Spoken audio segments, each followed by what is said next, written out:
In Manitoba, people know the DJ Hunnicutt name. DJ Hunnicutt has had the most profound impact on Winnipeg's music scene. And people respect him and love him. He's really set the bar as a performer, as a DJ, as a party promoter. Everything he creates is amazing. There's nobody who does it better. Everything was kind of taken away from him. How is he going to figure out how to do it? It was very heartbreaking.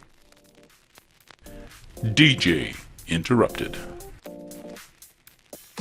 You feel alive, let's hit the dance floor. Don't work too hard, my break a backbone. Return of the Mac, the king is back though. Corvette and cash, I never let go. Okay, we're rolling. So let's start with your age and roughly how long you've been DJing for. I'm 47 years old, and I've been DJing since 91, so more than 30 years. And why DJ Hunnicutt? It's a reference to my favorite television show as a kid, which was MASH, and there was a character on that show called BJ Hunnicutt, and so it's a little take on that name, DJ Hunnicutt. But you do have another name, a real name. Yes, yes. People who know me well know me as Tyler Sneesby. So are you a bit of a big deal?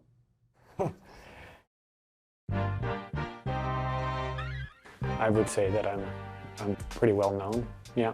Let's see if I can get some good air. My name is Tim Hoover. My name is Tim Hoover. My name is Tim Hoover, a.k.a. DJ Co-op. Tyler and I have been DJing together for over 20 years. And you'll have to forgive me, I've had a few late nights.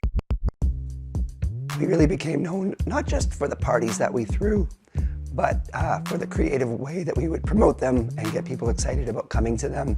They were always such a big event, and we always had the best time playing them. Okay, I'll start. DJ Co-op and DJ Honeycutt proudly present New Year's Eve 2007 with very special guest, Buck 65. One of our favorite parties to play, and one of our best known parties, was an event called the Funk Boat. DJ Co-op and DJ Honeycutt are proud to present the 10th annual Funk Boat. We chartered out the ship, and we would just play pure funk and disco music, and it was amazing. And this is going back 10, 15 years ago. And there was a random dude just walking down the street in like a cowboy hat. And he just saw us. And he goes, "Funk boat!" And then just kept walking. And so it was really cool getting that bit of a local celebrity or notoriety. And especially because it was, you know, notoriety for bringing people together. We would go on tour. We would go to Saskatoon or Edmonton or Calgary or Vancouver, and DJs out there would say, "Oh yeah, I heard you guys were running things in Winnipeg. You guys had that whole city on lock." And to get respect outside of Winnipeg like that was really special. That's, you know, those were the moments that we really liked. Look at this, I'm lighting a cigar apparently. I probably haven't watched this video since 2006 when we made it. All these wacky promo videos we used to do were just amazing. Like if I look at this, oh yeah, here we go. And then I lit my pants on fire. So at this point, we were throwing great parties, we were doing tours, we were getting respect inside Winnipeg, outside Winnipeg, really happy with what we were doing. And then I found out he was going blind. And everything changed.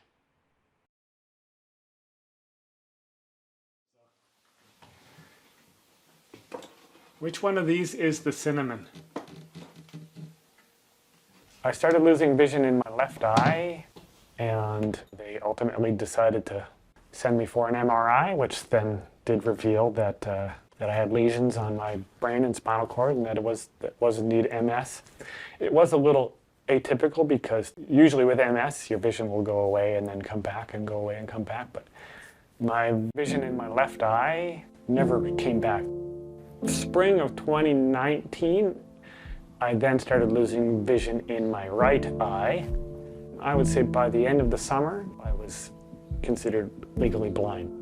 Lo and behold, I have a second disease called Leber's hereditary optic neuropathy. So it's a genetic disease that actually is sort of living in the background of my MS.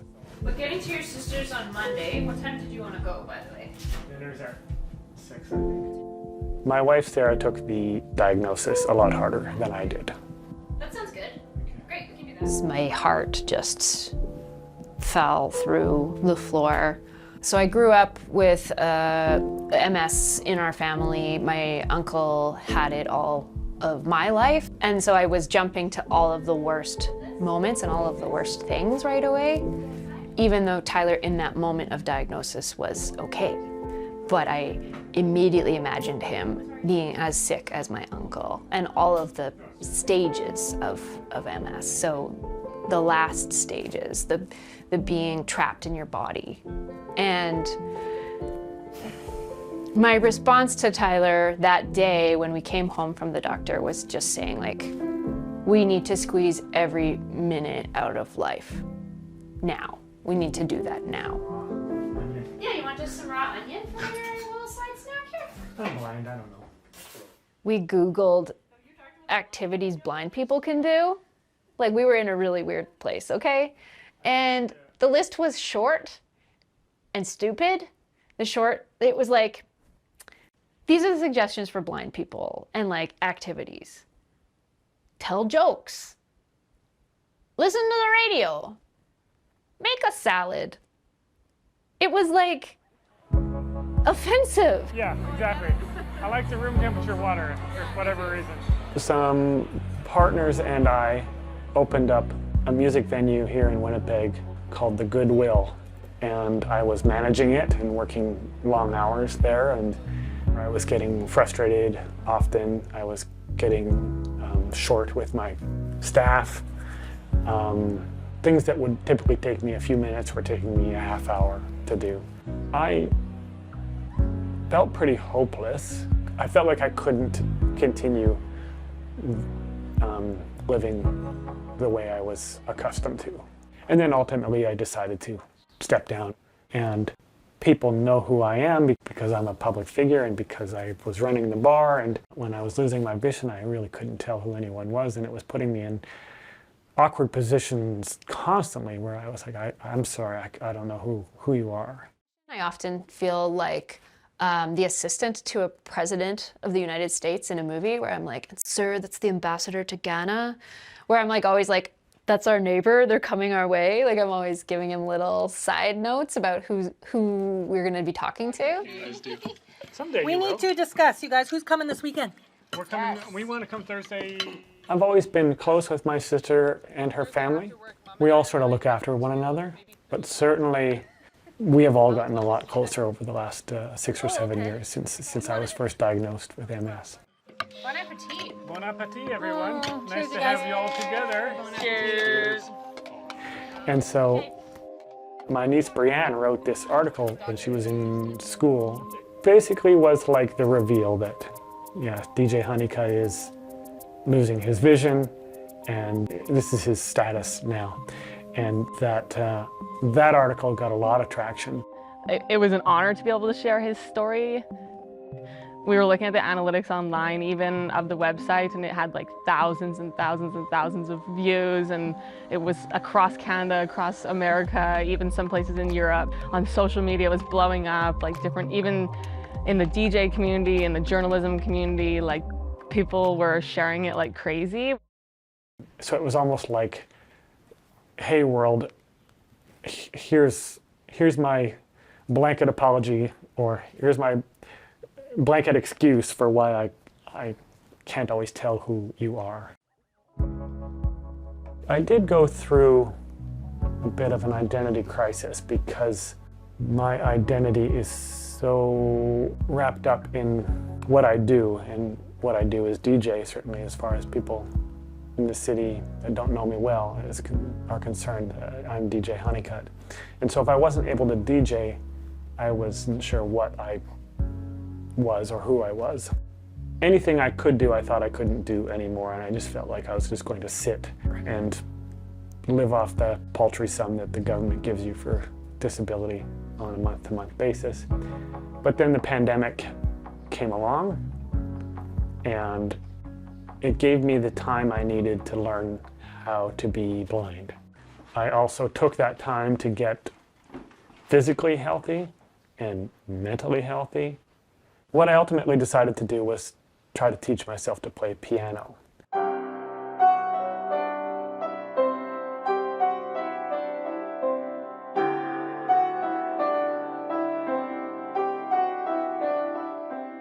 So the idea was to learn something new that was new to this new reality. So learning something now that have lost my vision, as opposed to trying to do something that I could do when I had vision. So that thing was to try to learn songs on the piano. I did not do any sort of music production for about a year. I just decided that I had the time and I had the patience. I was going to tackle my production software again, my digital audio workstation. So I just opened it up and opened up an old working file and just started trying to remember how to use it.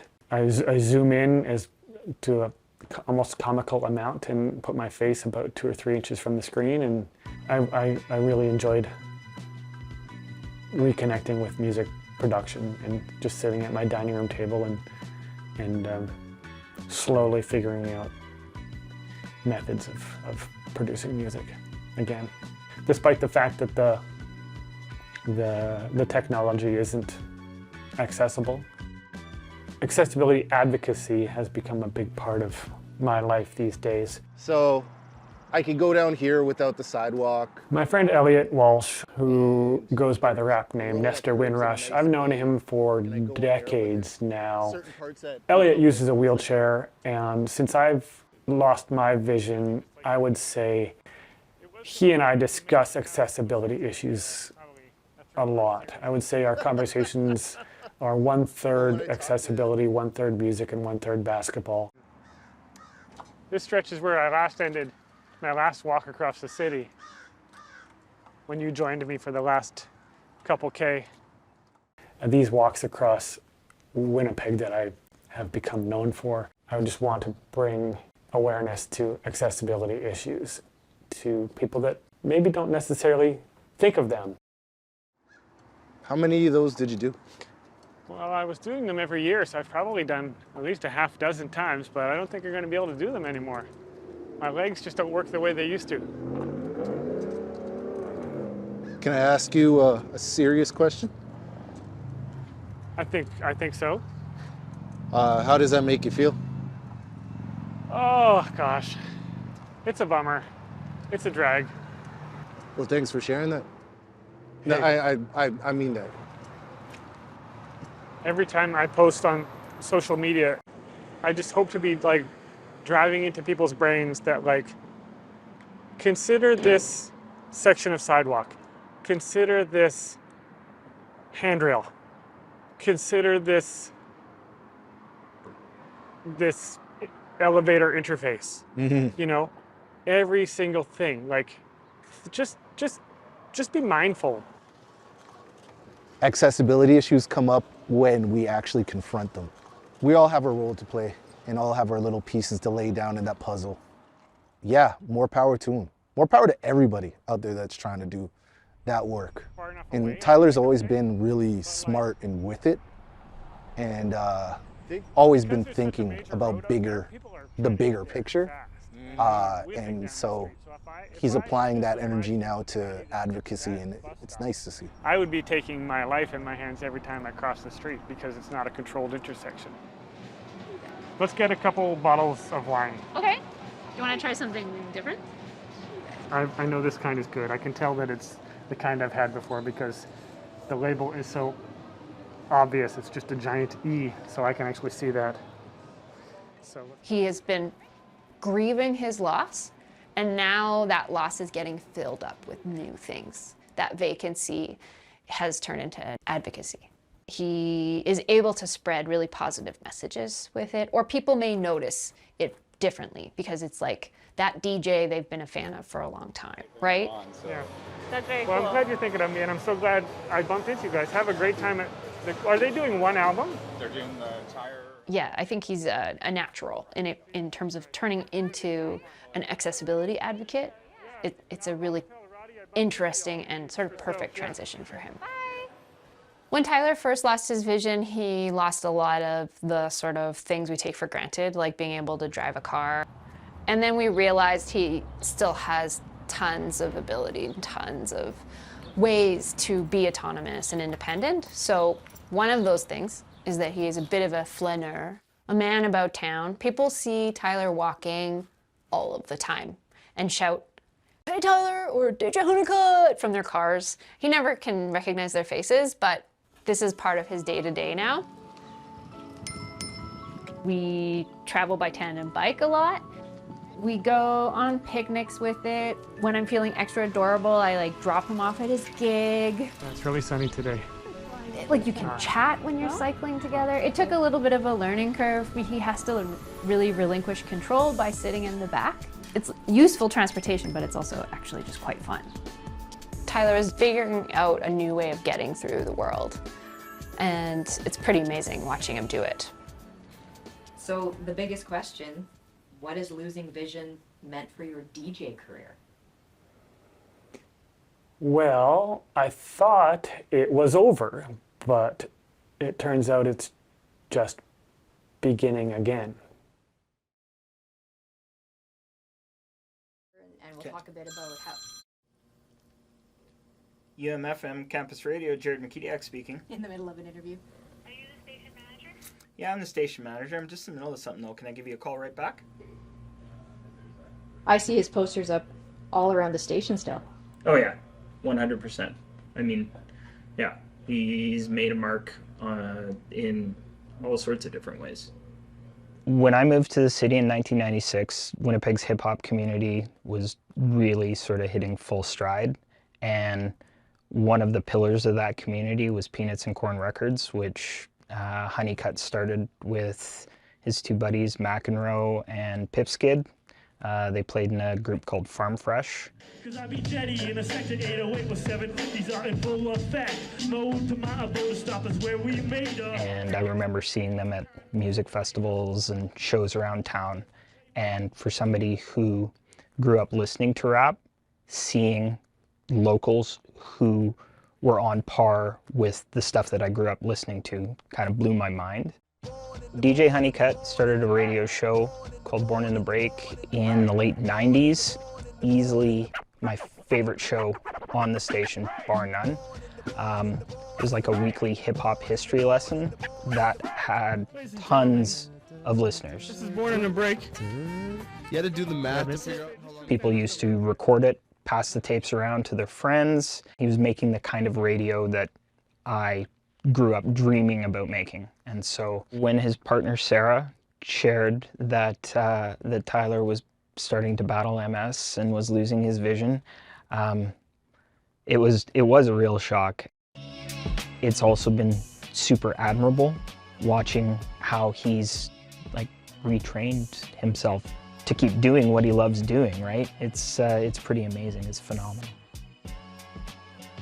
When things started opening up again, I had gathered enough confidence that I thought to myself, I'm not gonna feel sorry for myself and go on disability, and I decided that I was going to go back to DJing full time, but I had to figure out how I was going to do it. The solution was a controller, which is a compact device that is much smaller than the original gear, so it's a lot easier for me to get around from gig to gig. I zoom in on the screen and I put my face very close to the screen so that I can find the songs that I need to load up, and once they are loaded up onto the virtual turntables on the software, I can scratch and mix them using this controller. Yeah, I'm still super dope once I get the song queued up. It's just a matter of finding that song and getting it loaded up. But once it's there, then I'm still the best. Oh, the best. Yeah. I'm not surprised at all he's found a way to keep making music. he cannot be without music. I'm so pleased to say that I am being joined by my friend DJ Co-op tonight. So we're so DJ Co-op. DJ Co-op is my other wife. We communicate in ways that I don't communicate with anyone else.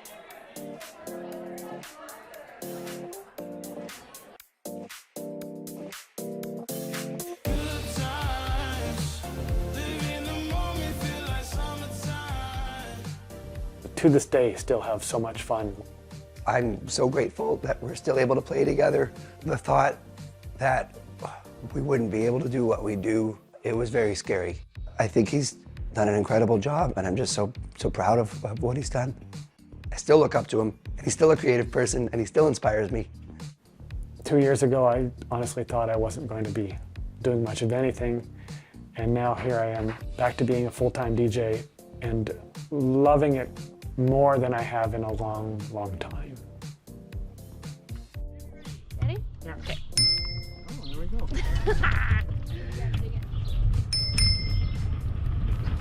Okay, here we go. Oh Lord, it's hard to be humble when you're perfect in every way. I can't wait to look in the mirror, 'cause I get better looking each day. To know me is to love me. I must be a hell of a man.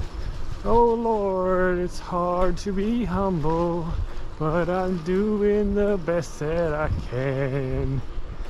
Copyright 1978, Mac Davis.